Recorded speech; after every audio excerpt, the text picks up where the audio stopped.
Assalamualaikum warahmatullahi wabarakatuh. Terima kasih atas waktunya. Pada kesempatan kali ini, kami dari kelompok 1 yang beranggotakan 24 orang, dengan saya sebagai perwakilan dari kelompok 1, akan mempresentasikan hasil kerja kelompok kami yang berjudul Database Akademik. Tujuan dari sistem ini adalah untuk mengelola data akademik secara digital, mulai dari mahasiswa, dosen, program studi, hingga pengelolaan nilai. Kami akan memaparkan mulai dari konsep dasar database, perancangan relasi antar tabel, hingga implementasi dan pengujian menggunakan XMPP dan MySQL.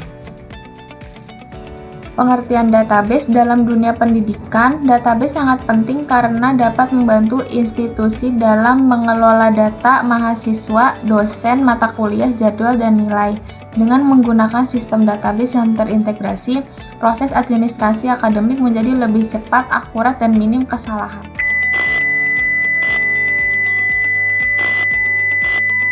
Assalamualaikum wabarakatuh, halo teman-teman semua. Di sini saya akan mendemokan implementasi perancangan dalam database.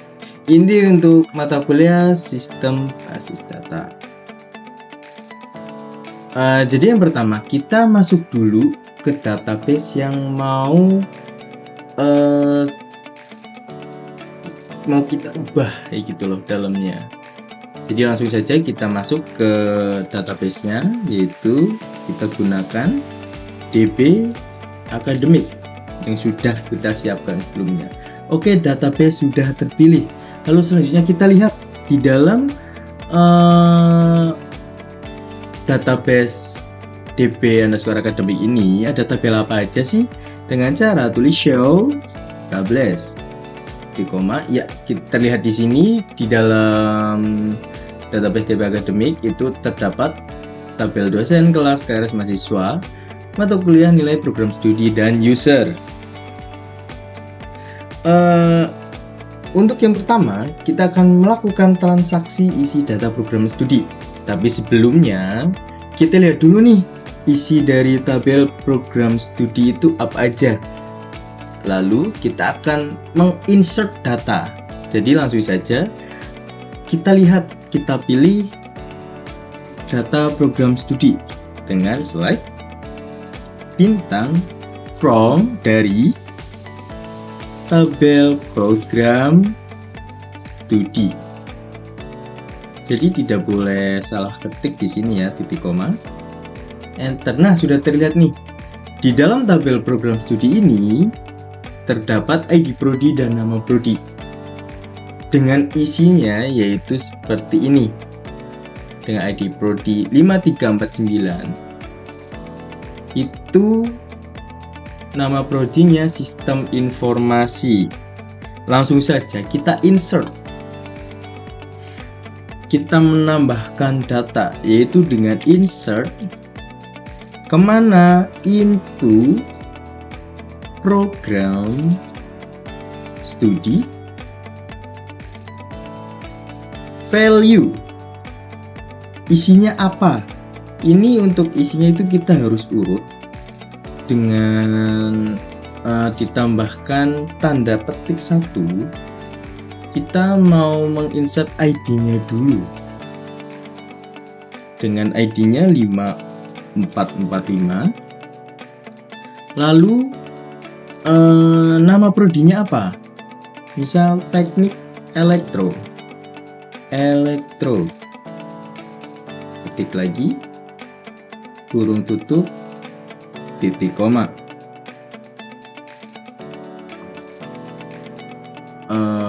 Oh, maaf, ternyata dengan ID prodi 5445 ini sudah ada. Jadi kita harus ganti ya, teman-teman. Misal 5446. Nah, di sini terlihat query OK, one row affected. Kita lihat dulu ya, coba. Select from program studi. Oh, maaf. Nah, ini dia. 5446 teknik elektro. ini adalah yang tadi kita insert barusan. Di sini ID itu diatur sebagai primary key atau kunci utama, jadi tidak bisa sama. Namun untuk nama prodi ini itu bisa sama karena memang tidak diatur sebagai primary, begitu.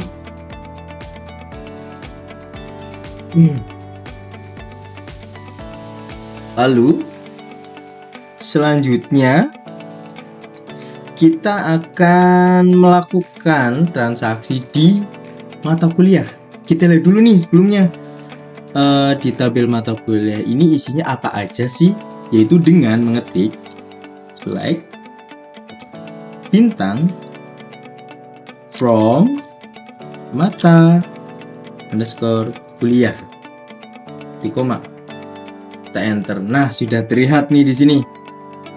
Di dalam tabel mata kuliah terdapat kode mata kuliah MK001,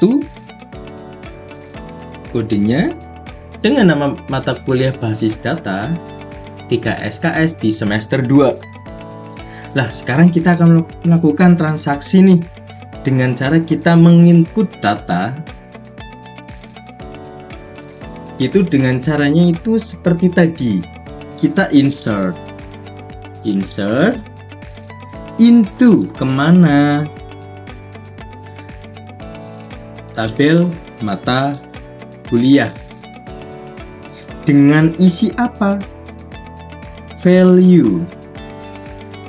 Teman-teman harus ingat bahwa untuk mengisi value ini kita harus urut nih berdasarkan yang paling kiri, paling depan, lalu selanjutnya, dan diawali dengan tanda petik 1.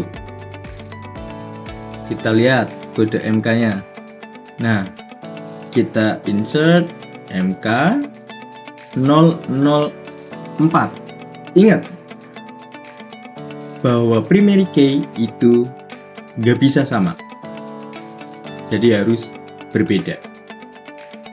Koma, nama mata kuliahnya apa? Misal basis data.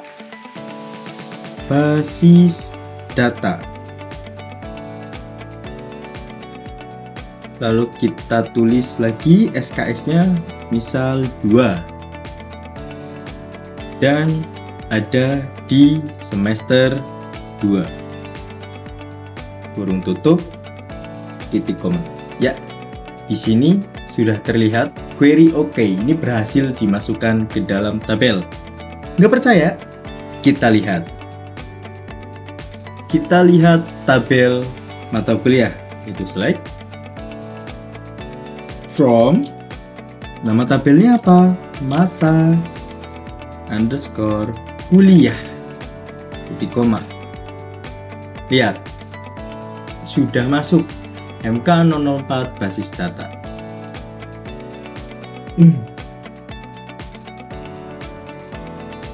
Lalu selanjutnya kita akan melakukan transaksi isi data dosen dalam tabel dosen. Kita lihat dulu nih, di dalam tabel dosen itu isinya apa aja. From dosen, titik koma. Oke, sudah terlihat ada NIDN, nama, gelar, alamat, nomor telepon, dan email. Lalu kita akan melakukan transaksi atau mengisi data dari tabel dosen ini. Caranya sama persis kayak tadi ya teman-teman. Untuk langkahnya itu kita insert into kemana? Ke tabel dosen. Dengan value apa? Yang pertama ada NIDN. Ingat, primary key gak boleh sama. D003. Dengan nama siapa? Misal dokter Jono, misal ya teman-teman, ini hanya misal saja. Oh ya, jangan lupa tambahkan titik ya teman-teman. Petik 1 di setiap isi datanya.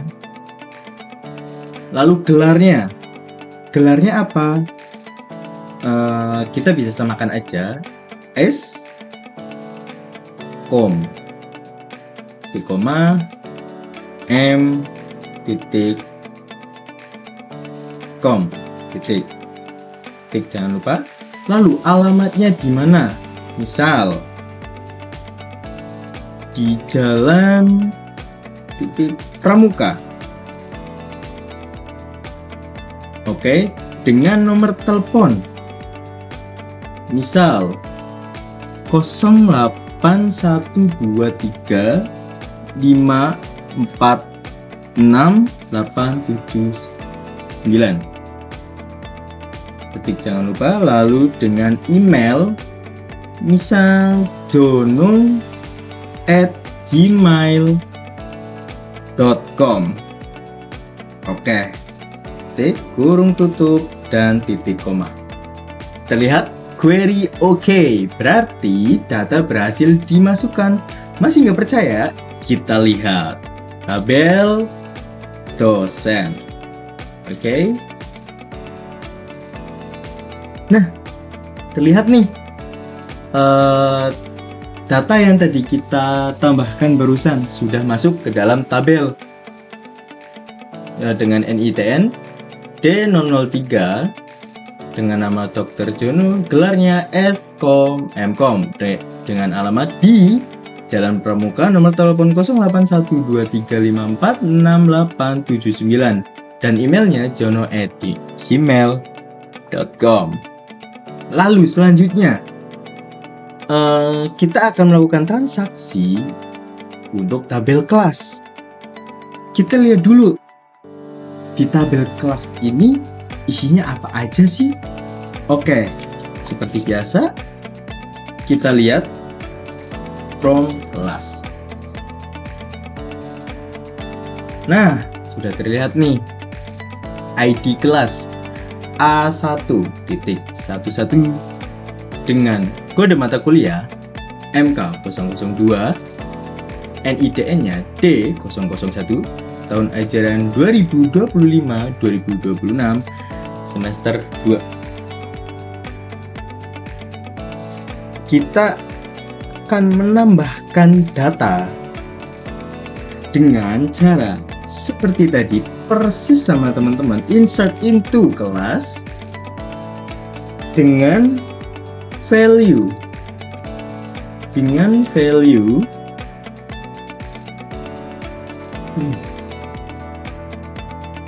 misal kelas A 2.22 misal ya.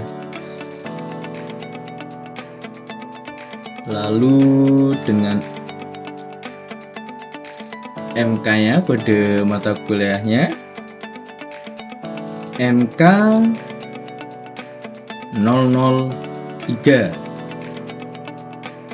Lalu NIDN-nya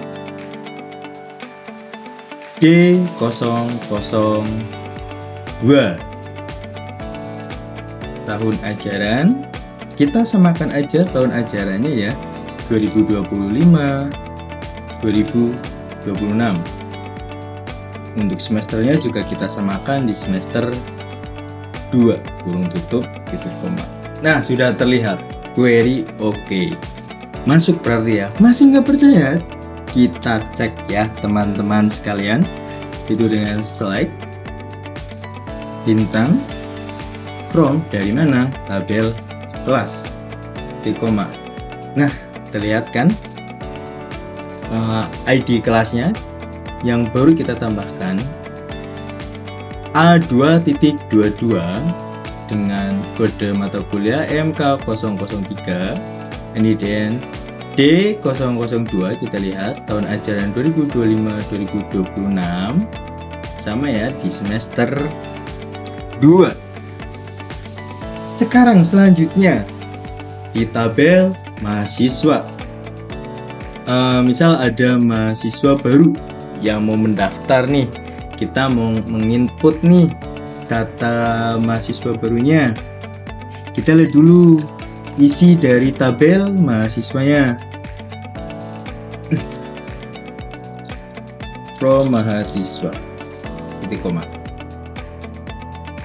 Lihat, terdapat NIM M001 dengan nama Budi Santoso, jenis kelaminnya L, laki-laki, tanggal lahir kita diawali dengan tahun 2003, lalu bulan 05 dan tanggalnya 10. Alamatnya di mana? Jalan Melati nomor 2 dengan nomor telepon sekian, ID prodinya sekian, dan tahun masuknya di tahun 2025.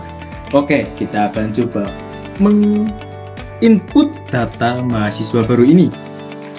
Caranya gimana sih Bang? Caranya sama kayak tadi ya teman-teman. Itu insert into mahasiswa dengan value isinya, yaitu yang pertama NIM M003. Ingat gak boleh sama. Primary key gak boleh sama. Lalu namanya ada Budi Santoso, udah ada. Santoso Budi, udah ada. Oke, nama yang lain kita Bu Santoso.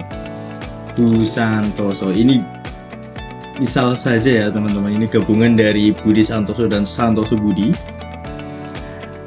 Dengan jenis kelamin, saya nggak mau laki-laki deh, perempuan dengan kode P. Lalu tanggal lahirnya, aku mau lebih muda, 2004. Lalu bulan lahirnya 03. Lalu untuk tanggalnya itu 12 deh. Saya suka 12. Alamatnya di mana? Jalan Pramuka 2, Pramuka nomor 4. Lalu dengan nomor telepon 081 352 4768. Oke. ID programnya. ID prodinya. Misal 5 441. Lalu tahun masuk mahasiswa baru ini masuk tahun berapa sih? 2025 misalnya. Lalu kurung tutup, titik koma. Wah, ada error nih. Berarti kita lihat dulu errornya di mana. Oke teman-teman, ternyata dalam penulisannya kita itu ada typo. Mohon maaf sekali sebelumnya teman-teman. Ini seharusnya insert ya teman-teman, jangan sampai salah. Insert into. Nah, wah, ada error lagi. Oke, kita ada sedikit error, mohon maaf sekali. Tampaknya saya sudah mulai mengantuk. Nah, ternyata tadi kesalahan kita yang pertama itu ada di insert, ternyata typo atau malah kurang huruf, dan lalu ada di sini di ID program studi. Ternyata di program studi 5441 ini tidak ada. Ini termasuk foreign key. Jadi kita memasukkan program studi, ID program studi yang ada ini tertulis di ini dia. Jadi kita tidak punya ID program studi dengan kode 5441. Begitu ya teman-teman. Dan ini sudah berhasil masuk, query OK. Tampaknya teman-teman justru malah kayak masa sih udah masuk. Kita lihat dulu ya, select. Kita lihat dari data tabel mahasiswanya. Nah, sudah terlihat di sini dengan NIM M003 Bu Santoso dengan jenis kelamin laki-laki, tadi saya ganti laki-laki, dengan tanggal lahir 2004, bulan 3, tanggal 12, di alamat Jalan Pramuka nomor 4, dengan nomor telepon sekian, program studi sekian, dan tahun masuknya 2025. Nah, selanjutnya kita akan menginput data untuk user. Kita lihat dulu di dalam tabel user itu ada apa aja datanya. Itu dengan ID 1-5, username admin 1, dosen 1, Budi dosen 2, Santos, dan ini passwordnya dengan role dosen, admin, mahasiswa, dosen, dan ID reference-nya. Ini ID reference ini itu adalah NIM-nya, atau mungkin untuk dosen NIDN-nya, begitu. Langsung saja ya kita tambahkan data, insert, jangan sampai typo lagi ya teman-teman, diperhatikan, into tabel user dengan value. Kita isi sesuai urutan seperti biasa ya teman-teman. ID-nya berapa sih? Dan tentunya 6, karena ini adalah termasuk for primary key. Dengan username kita tadi sudah menginput data mahasiswa baru. Kita misal kasih nama Busan dengan username Busan. Lalu untuk passwordnya kita samakan aja ya, mahasiswa pagar 6, agar lebih enak. Dengan rule-nya itu mahasiswa, dan ID reference-nya atau foreign key-nya ya, itu ada NIM-nya M003, ditutup, kurung tutup, titik koma. Oke, sudah masuk. Lalu kita cek apakah benar-benar sudah masuk atau sebenarnya belum. Oke, sudah, ternyata sudah masuk teman-teman ya. ID user 6 dengan username Busan, passwordnya mahasiswa pagar 6, hashtag 6, lalu ada role-nya mahasiswa, dan ID reference-nya itu M003.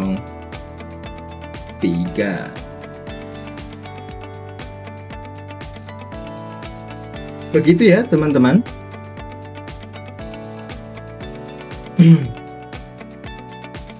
Oke, sekarang lanjut ya teman-teman. Sekarang kita akan masuk ke mahasiswa yang akan melakukan login mengisi KRS gitu. Jadi yang pertama kita akan mengisi KRS dulu. Sebelum mengisinya, seperti biasa kita melihat tabel KRS ini isinya apa aja sih. Select from KRS. Ya, di sini terlihat ada ID KRS-nya 12, NIM-nya sekian, ID-nya sekian, dan tanggal ambil. Kita akan menginsert tabel. Insert seperti tadi, into tabelnya KRS dengan value ID KRS 3. Selanjutnya dengan NIM M003. Jangan lupa petik ya teman-teman, malah saya yang lupa ya. Ini adalah NIM yang tadi mahasiswa baru kita input dengan ID kelas. Kita pakai kelas yang tadi telah kita buat, itu dengan A, kelas A 2.22. Lalu tanggal ambil KRS-nya kita samakan aja kali ya. 2025 bulan 9 tanggal 1. Oke, kurung tutup. Ya, sudah berhasil kita input. Lalu kita cek ya, teman-teman. Select from KRS. Oke, di sini sudah terlihat data yang barusan kita input. Sama ya, teman-teman.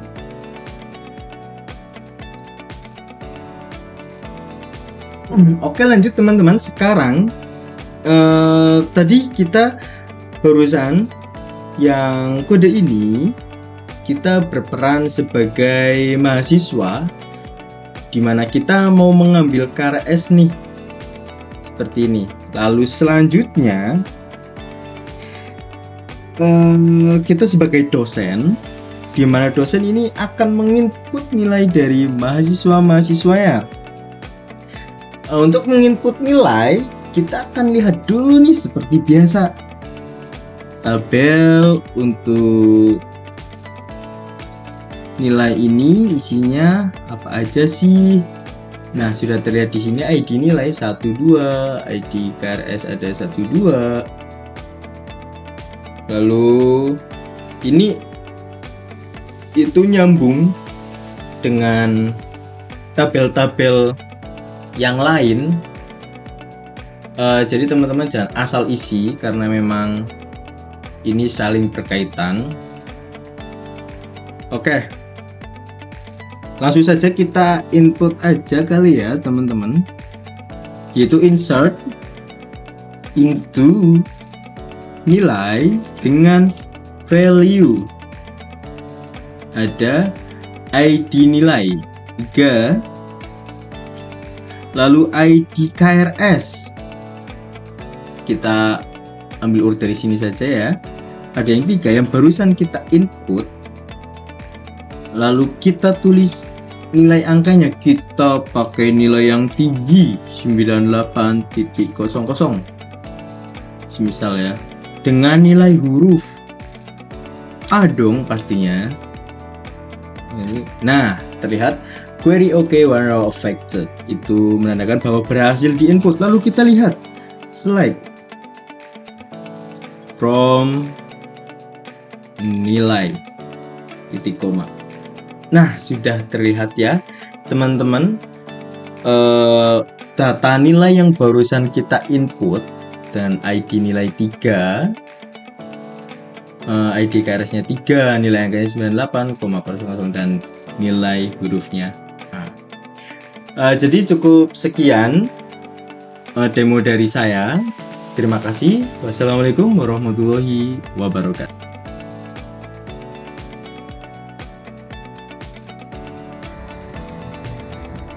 Berikut adalah penjabaran relationship antar tabel pada diagram database akademik. Yang pertama, tabel program studi untuk menyimpan data program studi yang tersedia di kampus. Atributnya ID prodi dan nama prodi. Relasi dihubungkan ke tabel mahasiswa melalui atribut ID prodi. Yang kedua, tabel mahasiswa untuk menyimpan data lengkap mahasiswa. Atributnya name, nama, jenis kelamin, tanggal lahir, alamat, nomor telepon, ID prodi, dan tahun masuk. Relasi ke program studi, KRS, dan digunakan juga dalam tabel user. Ketiga, tabel dosen untuk menyimpan data dosen yang mengajar. Atributnya NIDN, nama, gelar, alamat, nomor telepon, dan email. Relasi dihubungkan ke tabel kelas melalui atribut NIDN, juga digunakan dalam tabel user. Yang keempat, tabel mata kuliah untuk menyimpan informasi mata kuliah. Atributnya kode mata kuliah, nama mata kuliah, SKS, dan semester. Relasi terhubung ke tabel kelas. Kelima, tabel kelas untuk menyimpan data pengajaran suatu mata kuliah oleh dosen di semester dan tahun ajaran tertentu. Atributnya ID kelas, kode mata kuliah, NIDN, tahun ajaran, dan semester. relasi terhubung ke mata kuliah, dosen, dan digunakan di KRS. Keenam, tabel KRS menyimpan data pengambilan kelas oleh mahasiswa. Atributnya ID KRS, name, ID kelas, dan tanggal ambil. Relasi terhubung ke mahasiswa, kelas, dan digunakan oleh nilai. Ketujuh, tabel nilai menyimpan data nilai hasil studi mahasiswa pada kelas tertentu. Atributnya ID nilai, ID KRS, nilai angka, dan nilai huruf. Berelasi ke tabel KRS.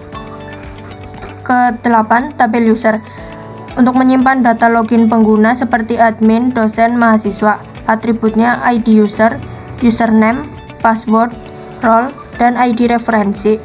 Tabel ini bersifat fleksibel karena bisa mengacu ke mahasiswa atau dosen dan berdasarkan role.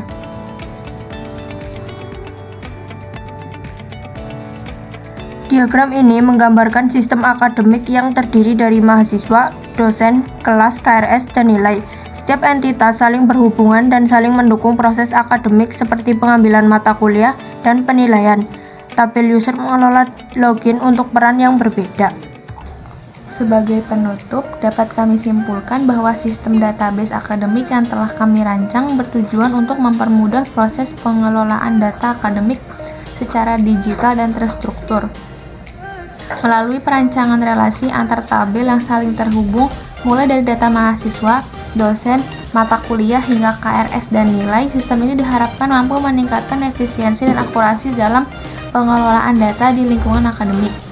Dengan menggunakan tools seperti XMPP dan PHP-MyAdmin, implementasi database ini juga dapat dijalankan secara lokal dan diuji secara langsung melalui query SQL. Sekian dari kami, terima kasih atas perhatiannya dan kesempatannya. Wassalamualaikum warahmatullahi wabarakatuh.